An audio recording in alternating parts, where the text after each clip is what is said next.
Good morning, everybody. Good morning, everybody, and welcome to AM Impact on Your Health. AM Impact on Your Health, where every day our goal is to have you learn at least one thing to help you live better and longer. AM Impact on Your Health is heard each and every Monday, Wednesday, and Friday from 8 to 9 o'clock. I'm Dr. Dennis Courtney, and I'm with you each and every Monday, Wednesday, and Friday from 8 to 9. AM Impact on Your Health, where each day you'll find current medical news, knowledgeable guests, fast-standing health topics, and of course, where we do encourage you to call in to join in. Today, I'm going to take the marquee for a little bit. This one's been building up and brewing up for quite some time. You'll see what I mean as the morning goes on.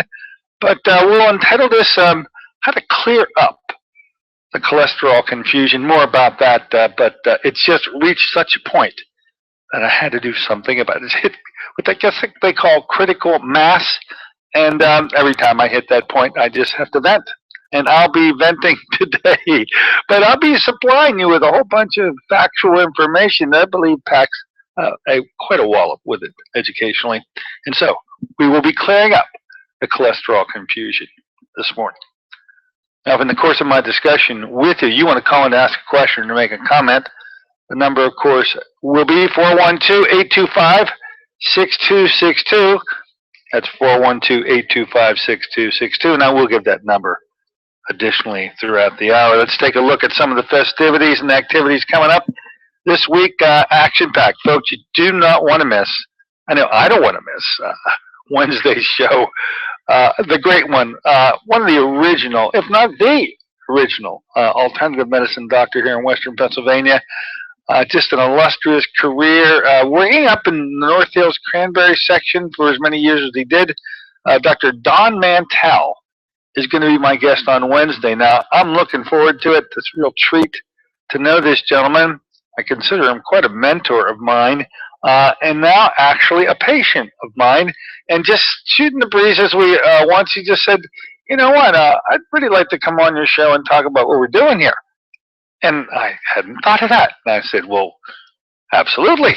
And it just took shape and took form right in front of our very eyes. And so Don Mantell is going to be our guest on Wednesday. We're going to take a trip down memory lane. What set of memories he must have for all the years at the beginning.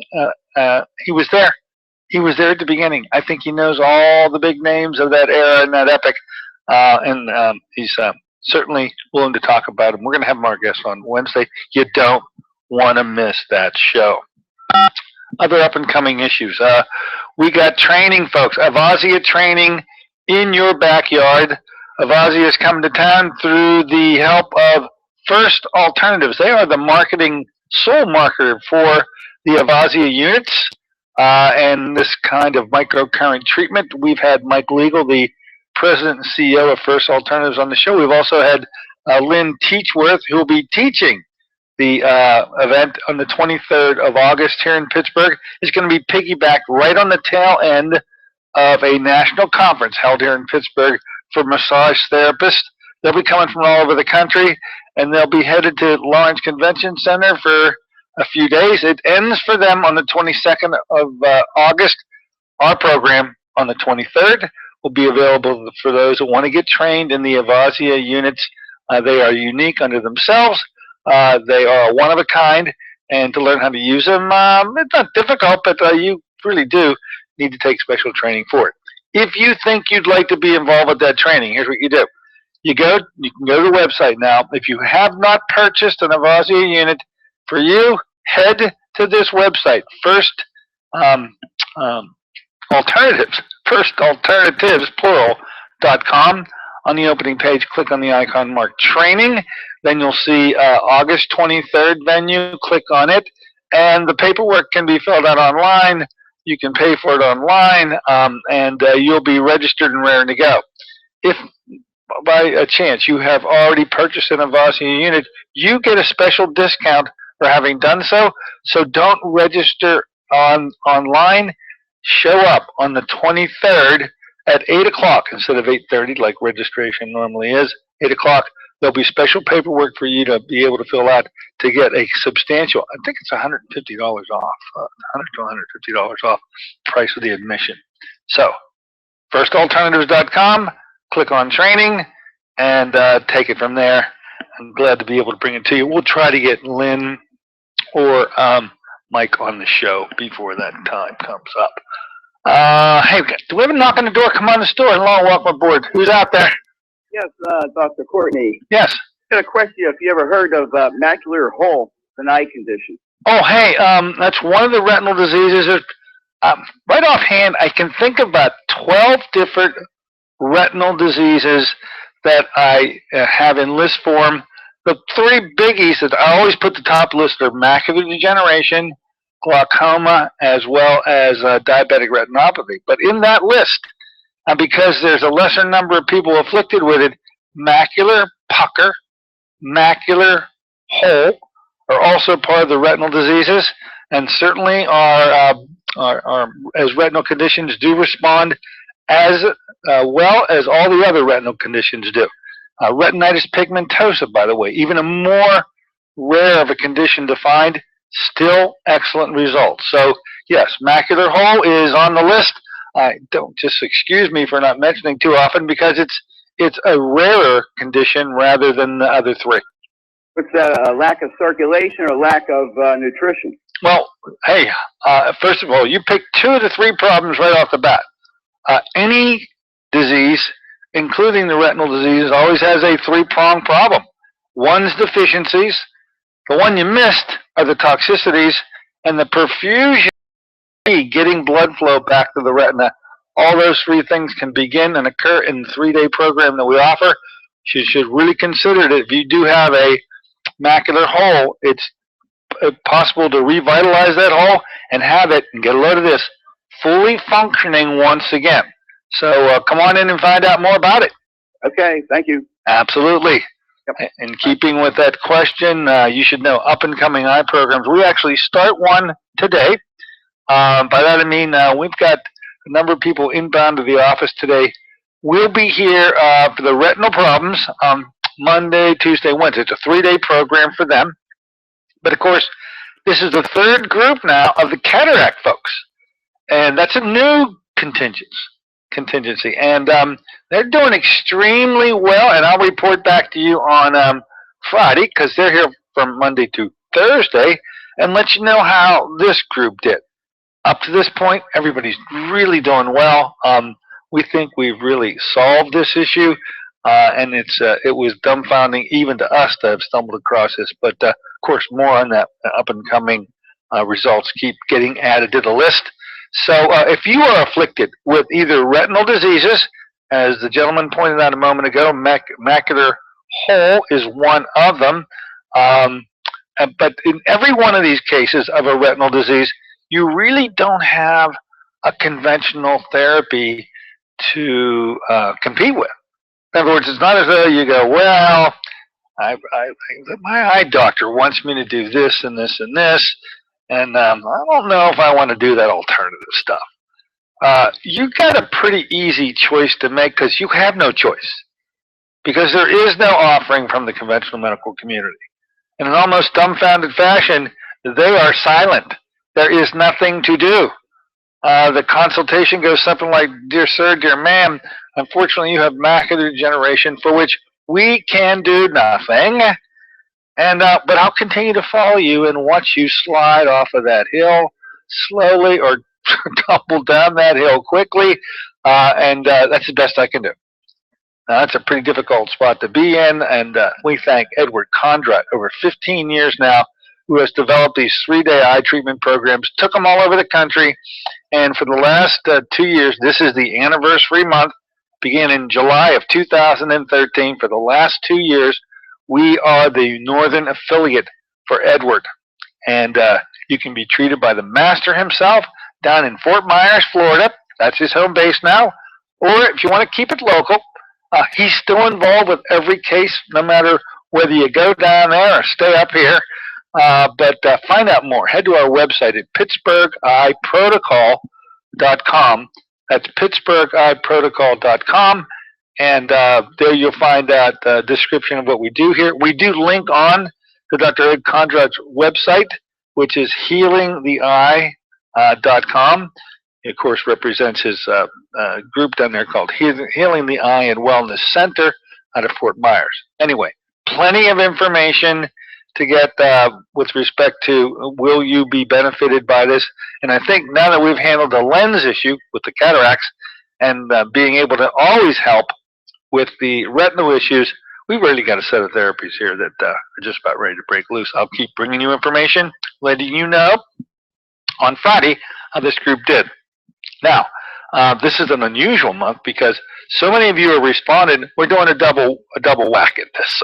So not only do we have a group going in starting today, we got another group going in starting next Monday, also for the 3 and the 4 days. Plenty to talk to you about by the end of the month. And just for the heck of it, if you're thinking about becoming involved with these eye programs, the dates for August 17, 18, 19, and 20. It's 17, 18, 19, and 20. So go to the website at PittsburghEyeProtocol.com. Heck, just call up and talk to Sister Sarah. The number directly to her is 724-993-0500. That's 724-993-0500. Ask her what your concerns are. She'll be able to help you out and get directed. We need some time to get your records in there. Plenty of time for the 2nd July group as well as the August group. But obviously today, can't do it. And I'll let you know how things work. Okay, final thing on eyes. You know, we released last Thursday the disc. We now have a disc.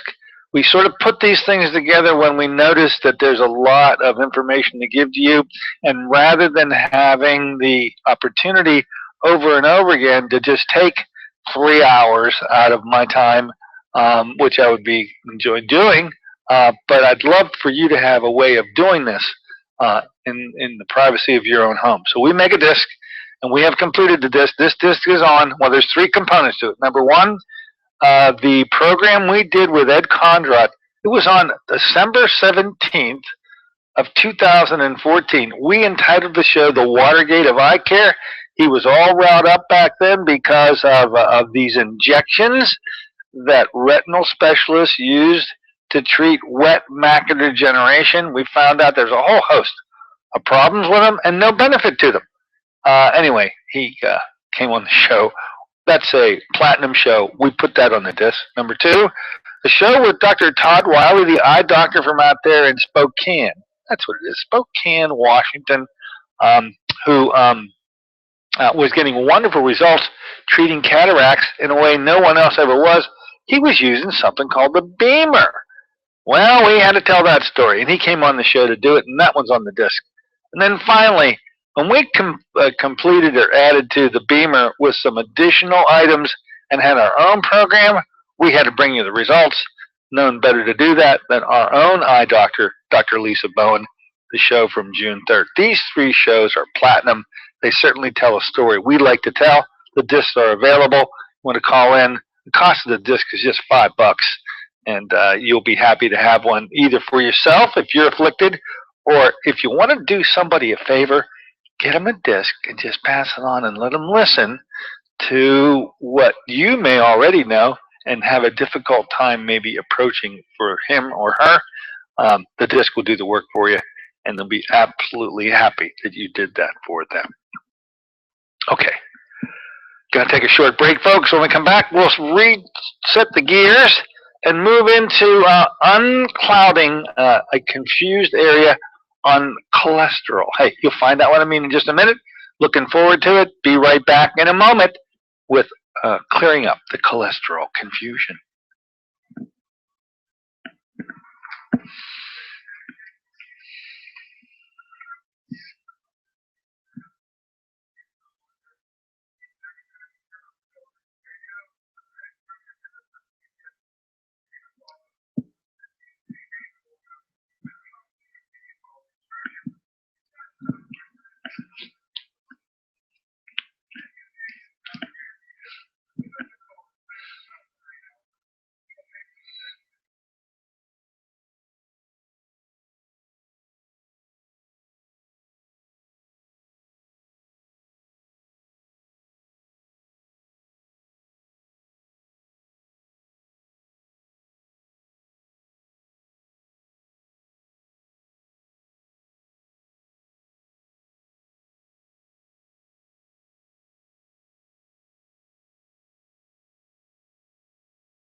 Good morning, ladies and gentlemen. Welcome back once again to AIM Impact on Your Health.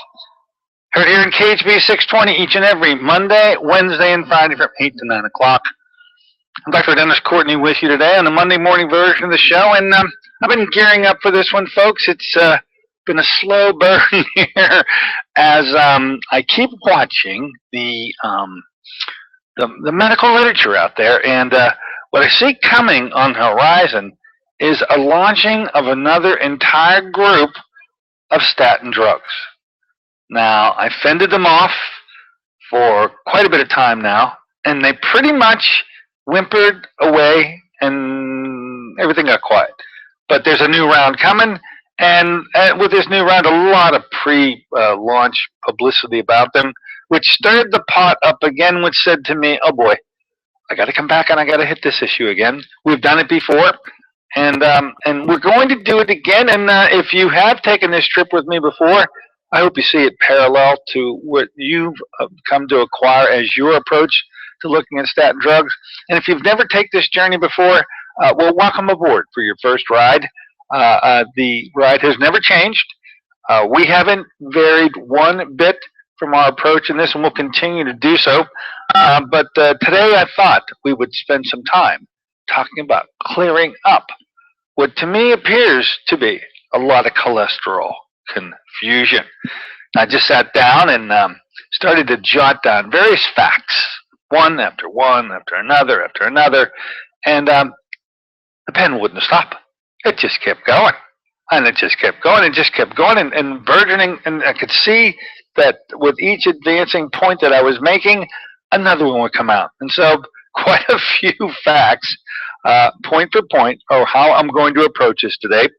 In terms of who might be confused out there, maybe we ought to start by saying, if you don't take statins, and you'd rather die than take a statin. In fact, you'd have to have it forced down your gullet. You would never take a statin. You would absolutely never allow yourself to take a statin drug. Then I get a feeling you're not confused at all. So if you're one of those people, just sit back and enjoy and be amused, because you've made your decision about statins a long time ago, and whether I had anything to do with it or not, I'm glad to see that you've arrived where you have. On the other hand, if you take statins, or how about this one? If you could be persuaded to take them, then you're not only confused, you more than likely are delusional. I mean that. So let's move through a set of facts. I just started listing them out, and the list didn't stop. And let's see where it takes us today on trying to unconfuse you, taking point for point, making a statement, and then backing it up. So here comes. Statement number one. Any benefit from taking statin drugs, and by the way, if there is to be any benefit at all, but any benefit is not due to lowering of cholesterol. I mean, that's why you're told to take the statin, is it not? I mean, you get your doctor to order a lipid panel, and he looks at the cholesterol level, and he goes, oh my God, you need to get on these statin drugs. And in fact, the statins do lower cholesterol. We're going to be talking about some of the problems, by the way, in fact, that it does it.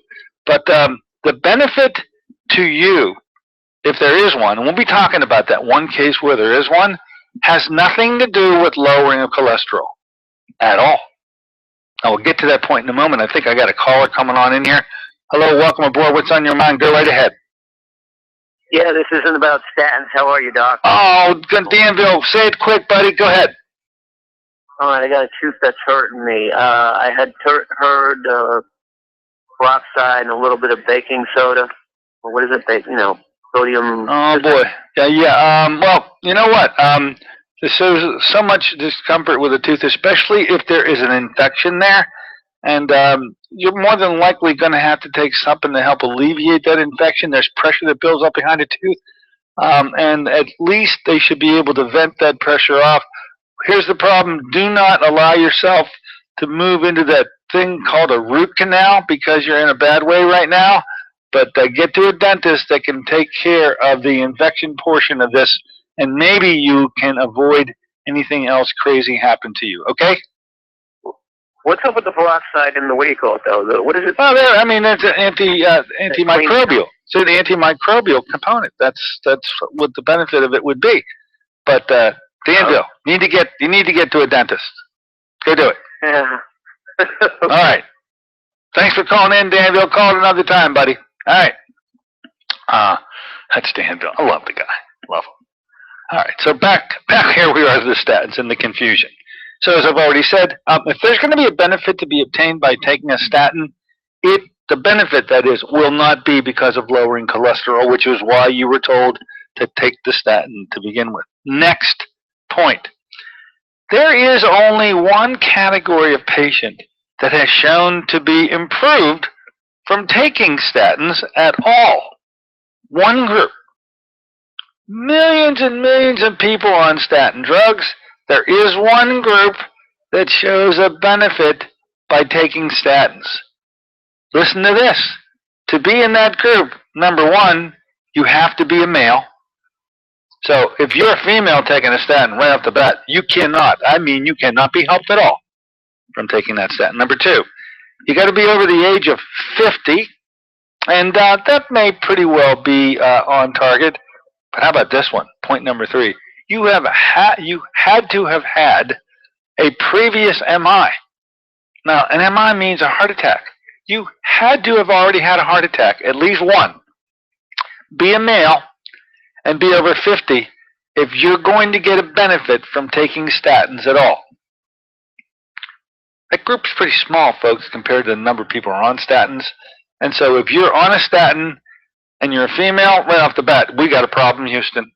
And if you're a male and you haven't had a previous MI, you should never have been prescribed this drug because it cannot help you. The statistical information behind it shows that it can't be helped.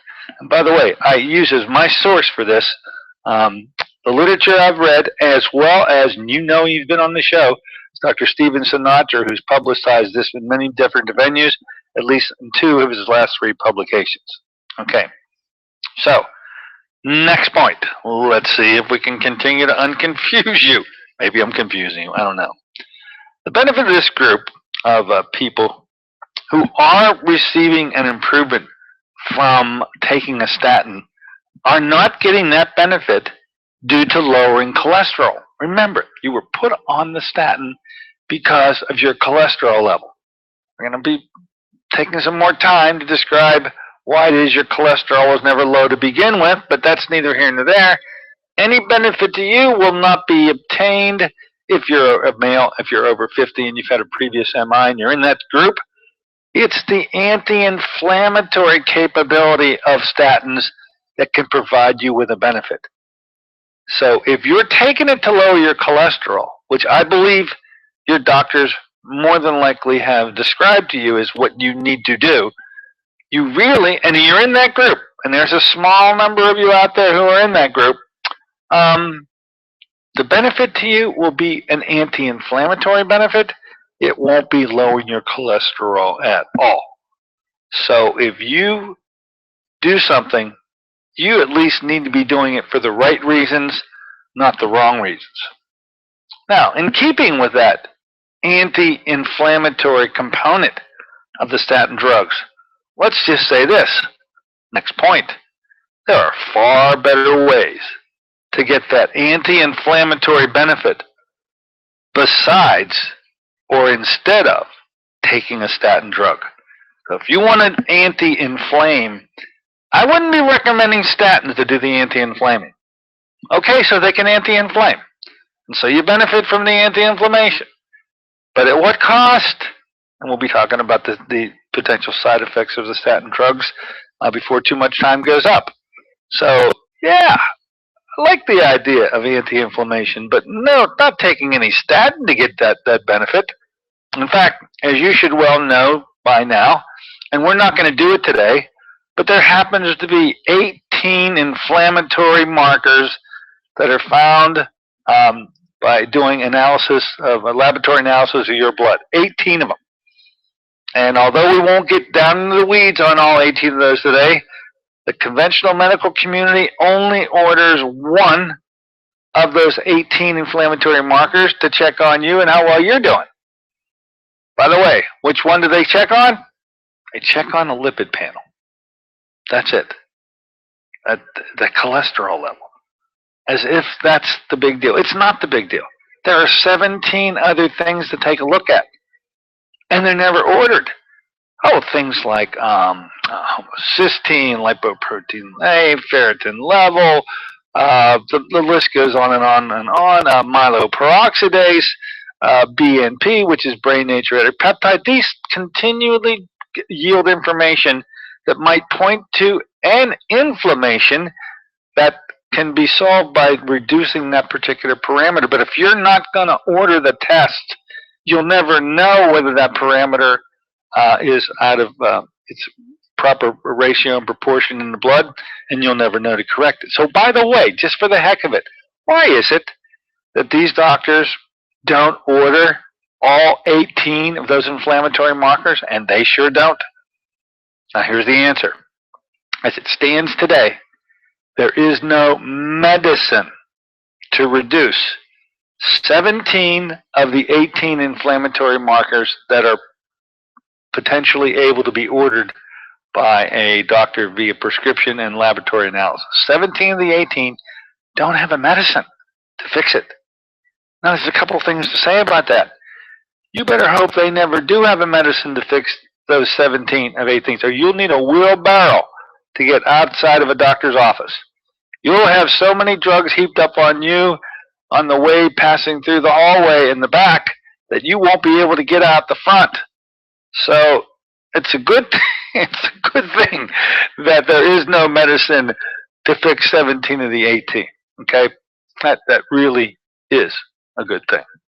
But nonetheless, if there is a treatment, by the way, there is a way to correct all 18 of the blood testing that may show inflammation. There is a way to correct every single one of them and never use a drug to do it. We've been doing this for years. Most alternative doctors certainly appreciate and understand that, but the conventional doctors, who I should add, understand how harmful every one of those 18 inflammatory risk factors can be, yet never order a single one of them. And you know why? Because they don't want to open a can of worms that they can't reclose. So if you order homocysteine on a patient and it comes back high, and you see it, the doctor sees it, and you go, oh my God, look at that homocysteine, doc, what are we going to do about it? And the doctor would have to say, and I believe he would say, oh, that. Well, we can't do anything about that. That's homocysteine. We don't have a medicine for that.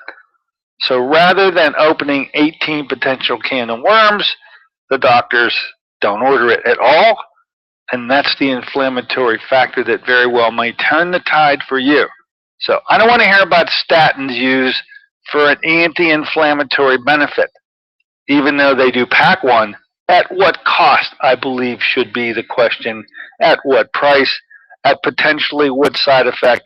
And once you start looking at it that way, you too may very well be able to jump on my side of the equation here. Let's talk about these statin drugs.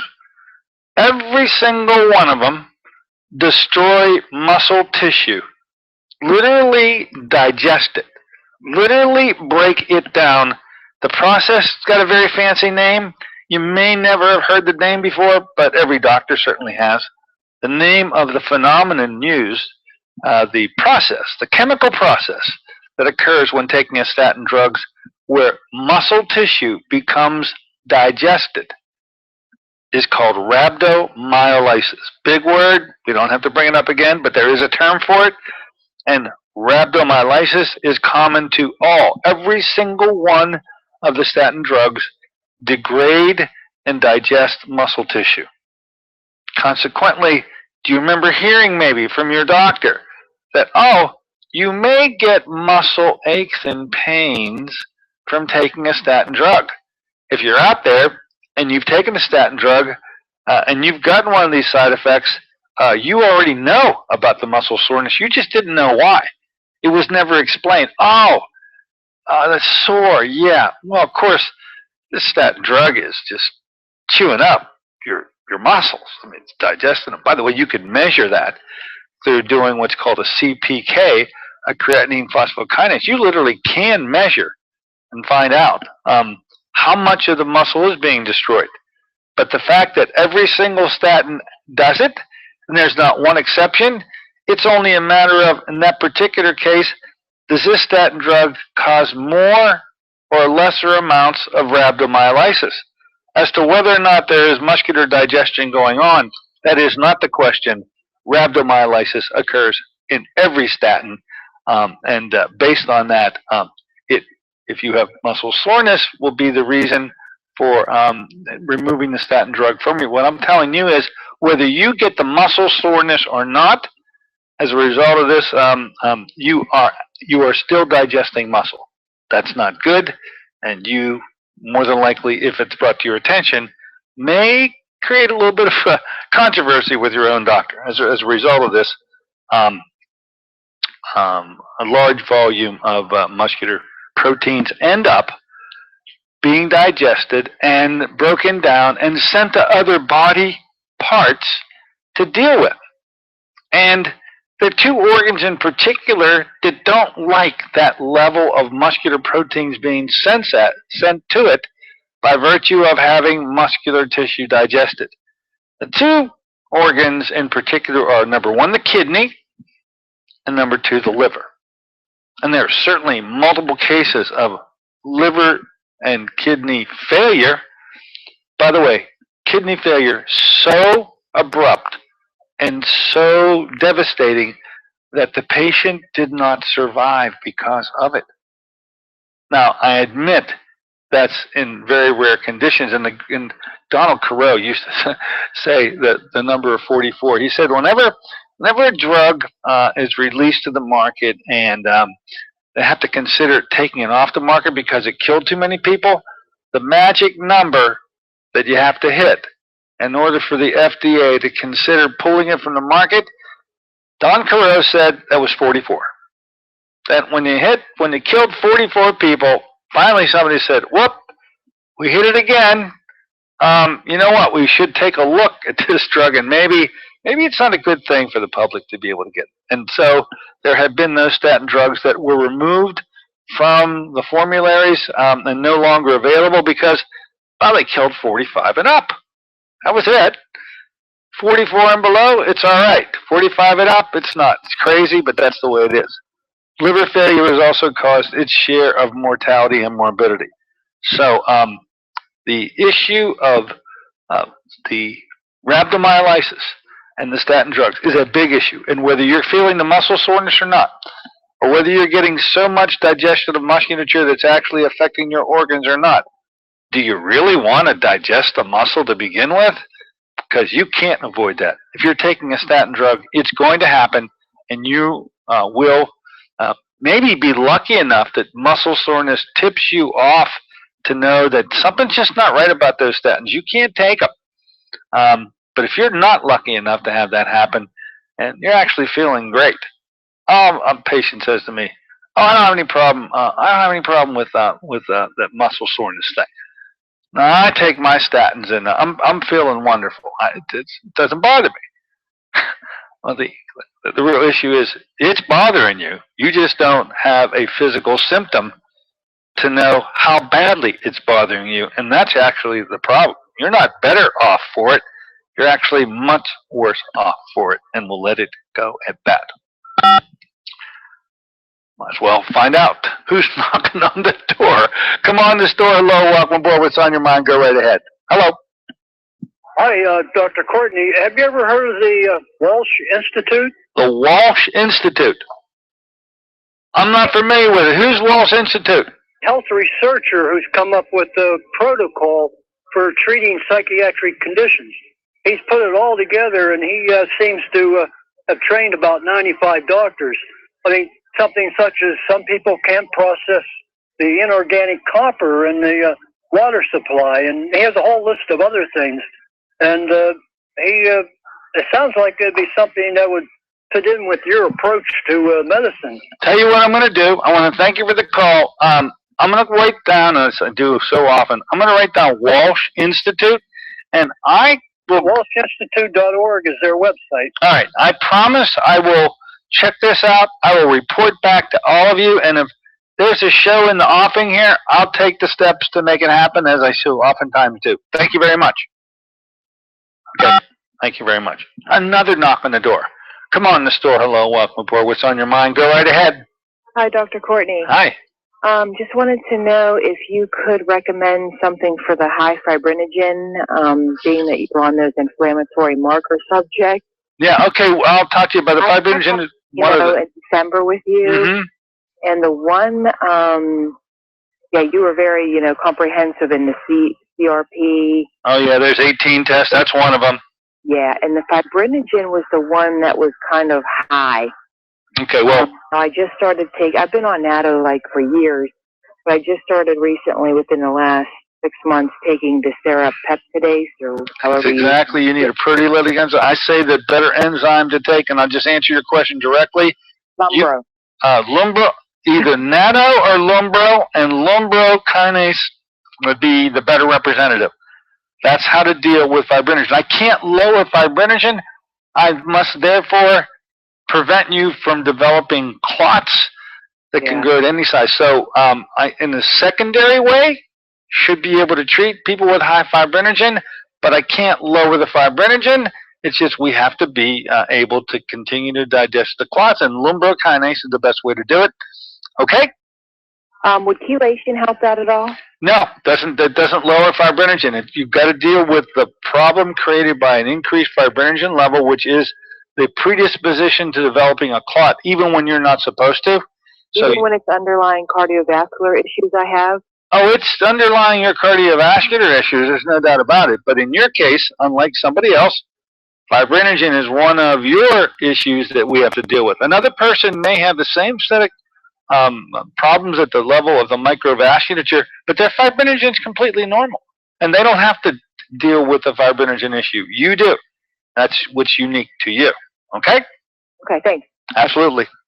Good questions. Wonderful. We move on. Here we go again. How about this one? If your cholesterol really needs to be lowered, and by the way, probably doesn't, and we'll talk about that in a moment, but if your cholesterol really does need to be lowered, there are much safer and effective ways to do it as opposed to taking a statin drug. Like, how about these ones? Number one, niacin. Niacin is wonderful for this. It's a B vitamin, for goodness sake. By the way, if you're going to do it, because there's a histamine release with taking niacin, some people can't handle it, then I would say that the way that you have to lower it is by taking a special kind of niacin called inositol hexocyanidate. Inositol hexocyanidate. And you have to read the label. Not plain old inositol, that's something completely different. But inositol hexocyanidate. Number three, an Indian herb referred to as gugu lipid. Gugu lipid, which is the component of the original statin drug anyway, a natural form of a statin drug, I want to reiterate, which was the first of the many statins to come along. And so, with that being said, red rice yeast is the final component. If you do need to lower cholesterol, and I question the fact that you're lowering it at all, but there are so many other better ways. The niacin, the inositol hexocyanidate, the gugu lipid, and the red rice yeast. That why would everybody need to take a drug at all if the idea was to lower the cholesterol?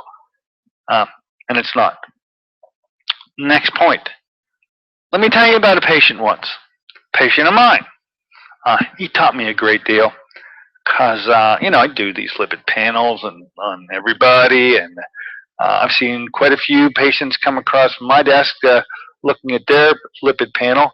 This one case in particular happened very early on in my alternative career, and actually it was a personal friend of mine. Registers a cholesterol level of 1,500. 1,500. I was apoplectic. I couldn't reach for my prescription pad. Now here's a guy, me, that doesn't like using drugs at all. And I reached for my prescription pad and I started to write. And the patient said to me, he said, "What are you doing?" And I said, "Well, it's 1500. He goes, "So?" I went, "It's 1500. You are the epitome. You're the walking poster child for statin drugs. If there was anybody ever that needed to be put on a statin drug, it's you." He said, "Doc, don't do that." I was incredulous. I go, what do you mean don't do that? He goes, "Come on, work with me. There's got to be another way of doing this other than using the statin drugs. I really don't want to go on the statin drug." Now, I had to overcome my apoplexy, but I took a calmer tact and said, "Okay, I will work with you." And boy, did he teach me a lot. It may have taken the better part of a year to get him down into the normal range, and I mean way down in the normal range. But we were able to get his 1500, which anyone would admit is not a very healthy cholesterol level to have. If there's anyone that really did need to lower it, but he's taught me so much, because being able to lower that cholesterol level said to me, no matter what the cholesterol level is, if it needs to be lowered, there's a better way. And statins are not the reason, they're not needed to get it to be lowered. By the way, a statin working as best as it can work can only lower a cholesterol level by about 20%, which would have meant, let's see, 10% of 150 would have been 300, which means he'd have been able to get down to a cholesterol level of 1200, which is still, in my opinion, unacceptable. So, no, there are much better ways of lowering cholesterol, and I still thank that gentleman to this very day for having taught me something that I was willing to ignore. I thought, hey, I got to use the statin drugs here, and it turned out it wasn't necessary at all. Now, let's talk about this lipid panel.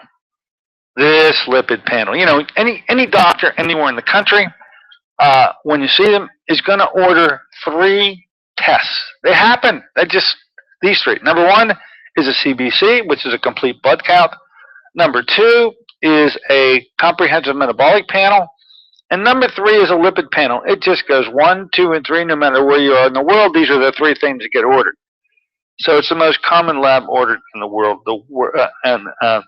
It is and get a load of this, the most worthless and useless waste of time lab of all the labs you can ever order. It's a waste. Now, this may have been the top-notch way to practice medicine 30 years ago, when you ordered a lipid panel and it was in the 1980s. That was okay. But we're not in the 1980s anymore. We've learned so much more that to be practicing medicine that has been left behind 30 years prior, it's a problem, folks. It's a big problem. So I would say this: if your doctor is a doctor that continues to insist on having a chit-chat every few months on what your next cholesterol level is based on a lipid panel, then more than likely you need to change doctors. That guy's, it's not going to work out. And we'll let it go at that. Okay, let's talk about this lipid panel. This lipid panel has 4 components. I know that you know about this because I know that the doctors who've been treating you tend to make a big fuss about this and say, we got to go over and redo your lipid panel this month or next month or whatever it is. And the 4 values are a total cholesterol level, a triglyceride, an HDL, and an LDL. You've seen these how many times come at you over and over and over again. Now, let's take each one of these parameters and break them down. First of all, the total cholesterol. Could we please have unanimity in this fact? Cholesterol is a good thing. It's really a good thing. Now, why is it a good thing? Well, it's a good thing because you got 70 trillion cells. 70 trillion. And by the way, you turn those cells over completely, at least in terms of all of you, every 90 days. So the chair you're sitting in right now and occupying was not occupied by you in the month of February, March. Okay? It's a completely different person sitting in that chair because every single cell that you own, all 70 trillion, have turned over. And the new set of cells exist in their place. And every time they turn over, the cell membrane of all 70 trillion cells, which are made up of fats, have to be regenerated to form a brand new cell made of completely different set of fats than the one that previously existed. Now, each and every cell has a cholesterol component that acts. I had it described to me. I think I got it clear in my mind. Cholesterol in the cell membrane acts like the poles of a tent. Now, if you have a tent and you're going to set up in the backyard, if you don't have any poles to set the tent up, you really don't have a tent. You have a piece of cloth laying on some grass. If you want a tent that you can go in and you can sit in, and you can sleep in, you need some tent poles. Well, that's what cholesterol does for the cell. It is your tent pole of the cell. It gives the cell its shape and consistency. It allows it to become a cell rather than just a blob of tissue. So you better have enough cholesterol on board to carry out that job on a continual basis. The normal cholesterol, by the way, it's not that it was, the normal cholesterol level is 250 to 300 milligrams percent. I mean, that's what it is. And I got the medical books to prove it. My age and how many years I've been practicing medicine affords me the use of those medical books. They were what I studied from, folks. And it wasn't like they were in error back then. It is that they were accurate back then. And then, when they invented statin drugs, they just changed it. Why? Well, I'll let you decide, but it appears to me it was way too convenient to jump the level from 250 to 300 milligrams percent down to 200 milligrams percent. And that level has been forced downward every following year since then. It was arbitrarily created. It was inappropriately and incorrectly created because some academic muckety-mucks had the power to do it, but doesn't make it right. And the normal cholesterol level is 200 to 350 milligrams percent. It's so bad now that the doctors don't even pay attention to the 200. I swear to God, from what I see, it looks to me like the doctors of today are thinking, oh man, as low as I can get that cholesterol, however low I can get it, he's going to be better for it. The patient's going to be better. So we're just going to keep on using these statin drugs. I had a patient 2 weeks ago that came in after having left his doctor's office, his other doctor's office the day before, and his cholesterol level was 120, and his doctor put him on statin drugs to lower it all the more. This is crazy. That doctor should be arrested for impersonating a doctor, but that's the mentality that has been created over the course of time simply because that cholesterol is believed to be bad, when in fact it's not bad at all. By the way, Dr. Sinatra, on this very airway, if you remember him coming on the show, said that a cholesterol of 500 is perfectly all right, it's okay. And how many of you would feel wonderful if your doctor detected a 500 cholesterol level? My goodness gracious, you couldn't get out of the office without getting IV statin drugs. But Sinatra, I believe, carries a lot of weight around here, and I really enjoyed having him make that statement. So if you're a doctor that continues to monitor cholesterol levels, and the primary issue that's on his mind is, let's take a look at the cholesterol. Let's lower the cholesterol. And again, you need to change doctors because the man's 30 years behind the times, and he's actually harming you, not helping you a bit. Number 2, triglycerides. Triglyceride is a fat that doesn't come from fat.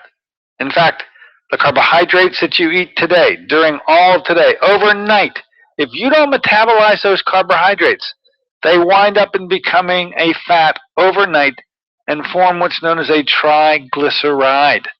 Triglyceride levels are a guide, an indicator of how well you handle carbohydrates.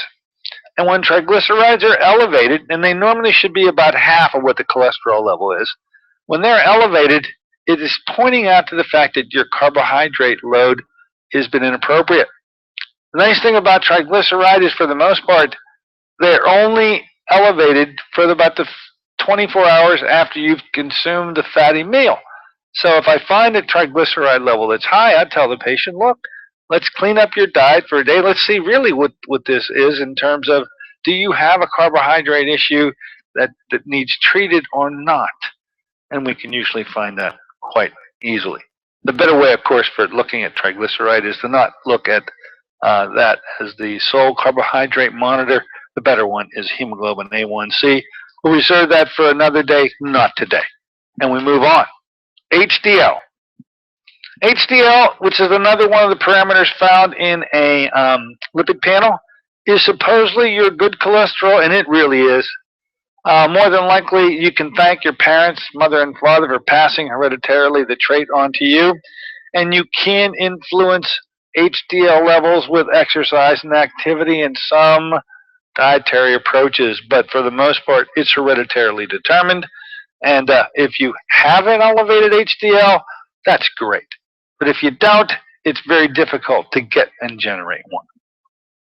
The final category in a lipid panel, and the one that really meant something, is something called an LDL.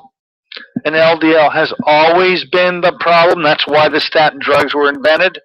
Unfortunately, when you take a statin drug, you cannot selectively lower LDL, which is what they wanted to do. Unfortunately, if you take a statin drug, you're going to lower the total cholesterol level, which is what happens.